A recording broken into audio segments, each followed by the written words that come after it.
Hello guys, welcome back ulit sa ating YouTube channel. Muli tayo nagbabalik sa pagbablog guys ng equipment. Trip ko ngayon guys, nasa ano tayo ngayon, papunta tayo ng Taip. At ang oras muna natin guys, 11:05 na ng umaga. Magtatanghaling tapat na. Nandito pa rin tayo sa baba ng Alhada Road. So yun muna guys, ang update tayo ngayon at pupunta tayo ngayon nga sa Taip at magre-repair tayo. Mag-check tayo ng ice machine pala. Hindi tayo magre-repair. I-check natin kung mare-repair. Sige, repairin natin para isang trip na lang at hindi pa balik-balik dito sa Taip. Malayo rin kasi guys. 200 kilometers din to away from may home base sa Jeddah. So ipakita ko sa inyo guys yung ating daan do sa Alhada, yung zigzag. Ito kasi yung mga dinadayo yung mga nagro-road trip, yung mga tourist na gustong makarating ng Taip, dito sila dumadaan kasi zigzag talaga, as in amazing yung daan talaga. Maluwag siya pero zigzag at napakataas. So far siguro ngayon malamig sa Taip. Subukan natin kung malamig ngayon kasi December na wala tayong dalang jacket. So itatry natin kung kaya natin yung lamig guys. Okay, see you there in Taip and guys.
Guys, nakarating na tayo dito sa ibabaw ng bundok dito sa Taib. Bali, ang oras natin ngayon guys, 11:49 ng umaga. Malamig sa labas. Siguro mga plus 16 ang temperature sa labas. Dito sa Taib. Ganitong oras tanghali. So it means malamig to sa gabi at saka sa umaga. Malamig siya. So yun muna guys, ang update natin ngayon na tayo magbabiyahe na papunta dun sa ating job site. So let's go.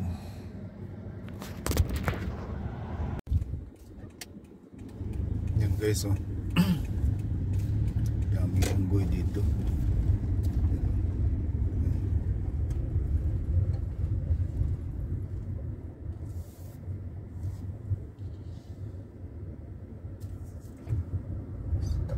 Sila.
Guys, yung iba nandun sa bundok. Ayan, oh.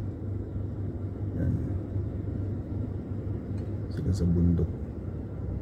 Yung isa, oh. Tumakas na. Dala ng plastic. Asan ba yan? Yan.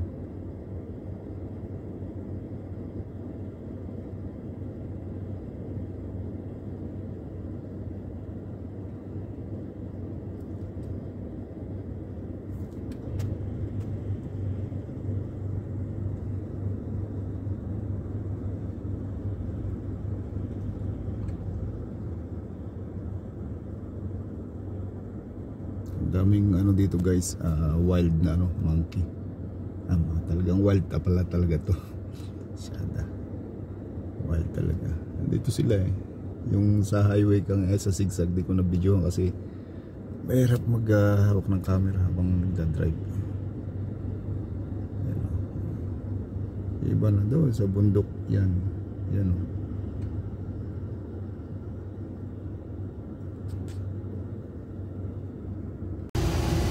Guys, nandito na tayo ngayon sa job site, making ice. Pero ang complaint nila kasi guys, ito raw, yung area na yan, kumakapal yung yelo. Makapal yung yelo, tapos yun lang. Ang nag-display ka ngayon na rito, it's PCO. Pero obserbahan natin ang isang harvest kung gaya ng malaking control. Tingnan natin kung anong problema pa nito. Making ice naman tayo ngayon, so ito natin sa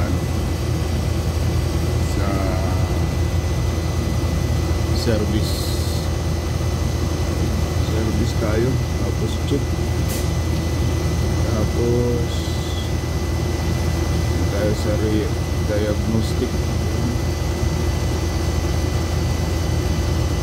tayo sa temperature input.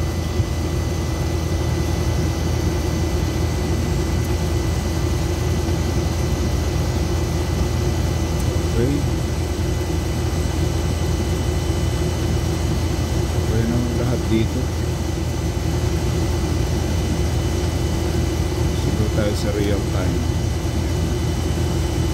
and temperature. Yan tayo dito. So ano siya, mali yung oras niya.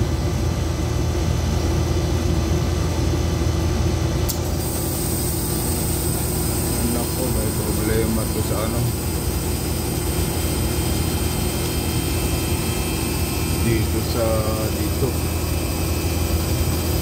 nag-initiate siya ng harvest kahit walang yellow guys. Nag-initiate siya ng harvest. May problema ang motherboard natin. Subukan natin itong ano, tanggalin muna ito, itong sensor niya.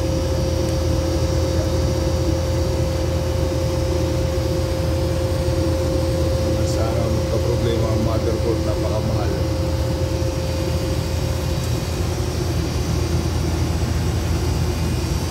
Okay naman yung tubig, yung pump, water sensor, lahat okay. Malinis siya. So yung motherboard natin ito suspected yan, may problema. Yan, nag-safe mode siya, oh. Safe mode na guys kasi ano siya, hindi nag-harvest ng maayos.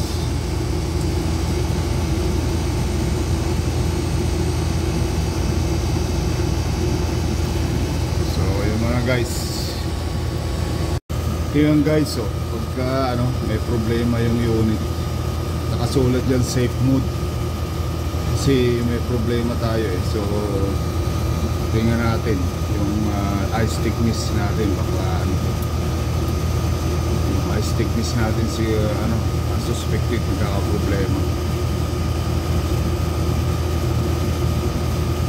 Ayan, so ice thickness probe ito. Hindi siya ano, nag-yellow na eh.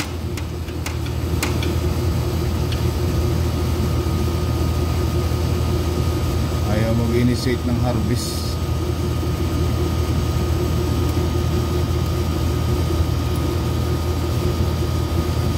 Ano?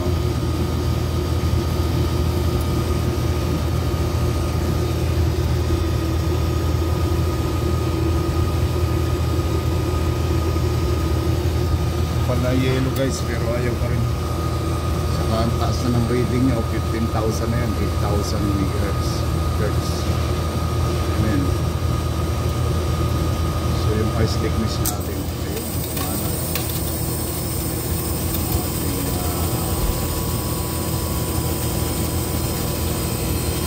mag-shock sa guys, yan, nag-harvest siya. Ayun lahat yung ilaw. Guys, naka-freeze na naman siya. Ano natin, i-check natin ngayon. Normal operation, in-adjust ko yung ice thickness. Nakaon yung water natin, pump, compressor. Try natin kung hindi siya magmamalfunction. Hopefully walang sira yung motherboard kasi napakamahal ng motherboard guys. 3,500 reals siya yung board na yan. Yan kasi lahat eh, yung pinakang membrane nya, lahat na dyan, lahat ng operation dyan ang control.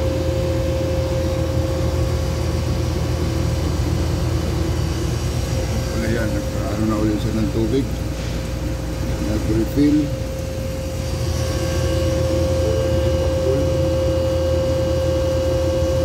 Ay, full na pala. Ayan natin ulit guys, mamaya isang harvest. Ayan guys, so nag-initiate na naman siya ng harvest pero wala siyang ice. Suspect natin dito itong wire na ito.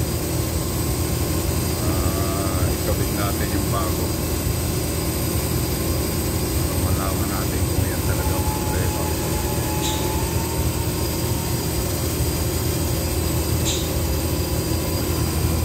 Hindi siya pero walang ice.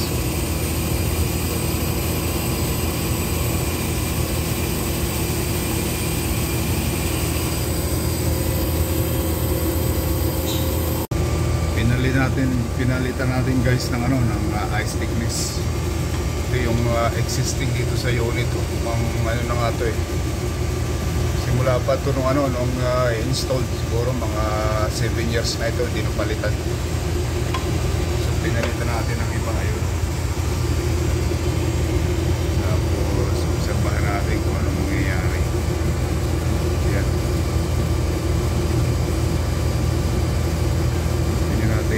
Ayos yung rating niya. Paano na yelo? Wala pa. Okay pa lang. Tama lang.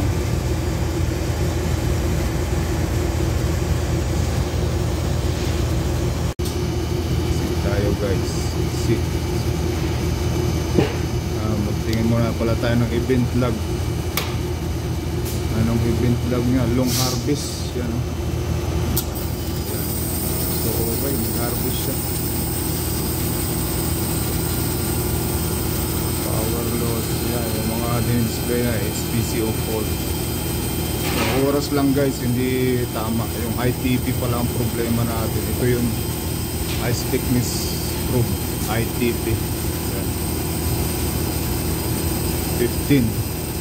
Last week pa yan, before ano pa ngayon? Before 2 days. So,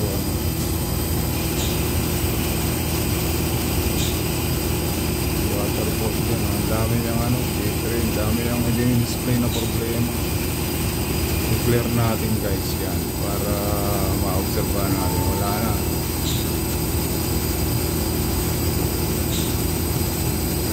Clear. Tapos exit tayo. Punta tayo sa sit up. Yan. So date 15 pa lang ngayon. So ang problema ito yung ano, yung time. 2 o'clock na lang hapon. So 1 o'clock. So 1300 to dapat. Yan. Tapos bawasan natin to kasi 36 lang, 32.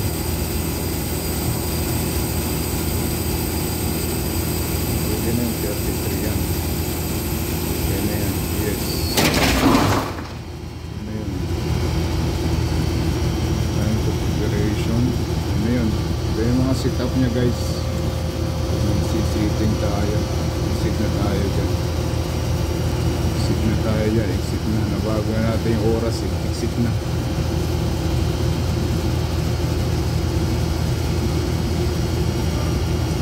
Sa service exit pala tayo, punta tayo ulit sa service para ma-monitor natin guys yung ano, time and temperature. Yan, yan o, 10:33.8 nagsimula yung freezing nya. Yan,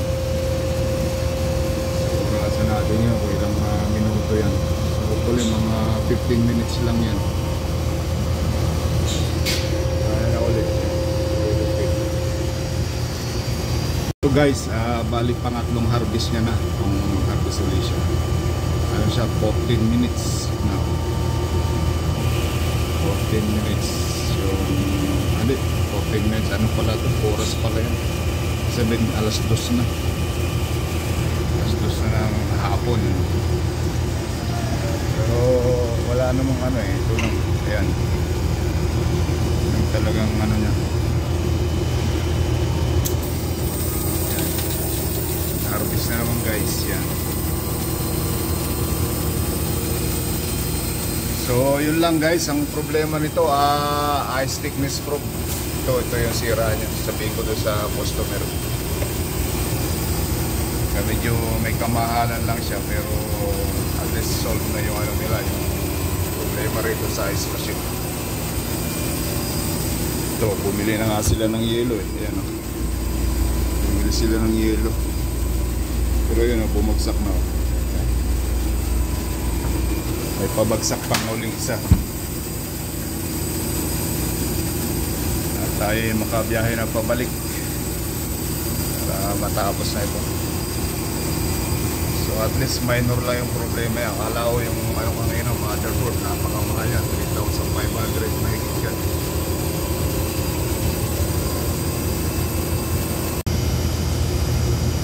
Ito na guys, final testing na natin to.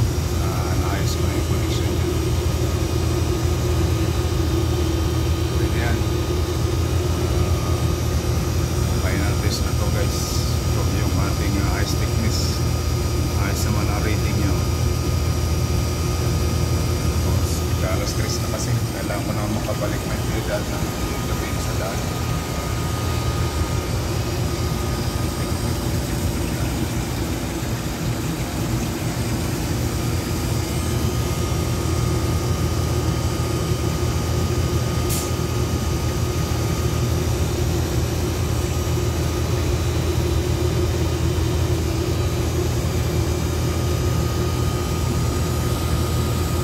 guys, nag-initiate na ng harvest ulit. Yan, harvest. Ito na yung final natin, final adjustment.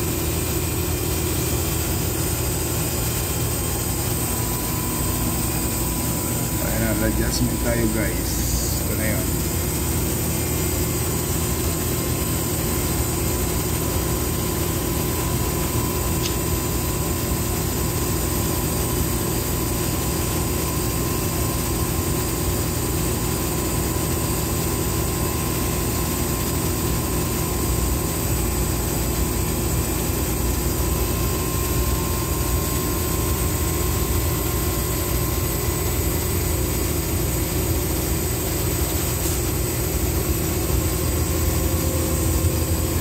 Yung ano yan guys, yung pangalawa, yung sa taas na ilang compressor yan, yung pangalawa sa baba.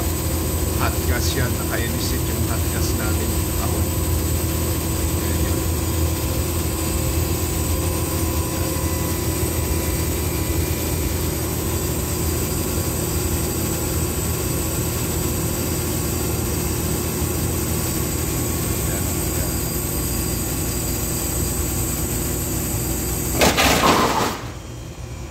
Okay guys, at pressure ulit, pressure, nagka-refill ulit siya ng tubig, ano, tapos yan yung yellow na pababagsak, yung kapal-kapal na yan, ano natin yung ilaw, yan, ano na yata ito eh, apat na harvest.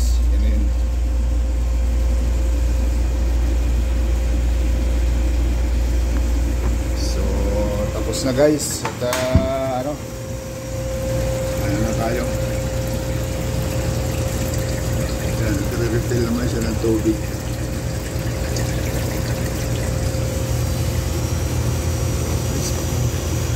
Okay.